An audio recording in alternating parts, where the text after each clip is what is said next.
আমি মাকে খুশি করতে গেলে বউ নারাজ, বউকে খুশি করতে গেলে মা নারাজ, কিন্তু আমি একজন মানুষ কোন দিকে যাব?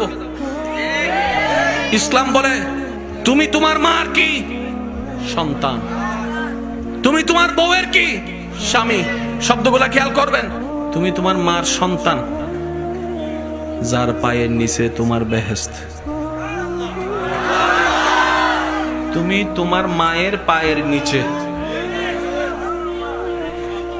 তুমি তোমার বউয়ের কি স্বামী, স্বামী মানে অভিভাবক। অভিভাবক কি নিচে না উপরে?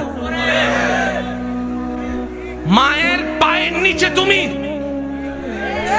আর বউ তোমাকে মাথার উপর রেখেছে, কারণ তুমি বউয়ের অভিভাবক। তো উপরওয়ালা তো নিচের ওয়ালা মতো হয় না, নিচের ওয়ালা তো উপরওয়ালার মতো হয় না। এবার সে বলে আমি করব কি?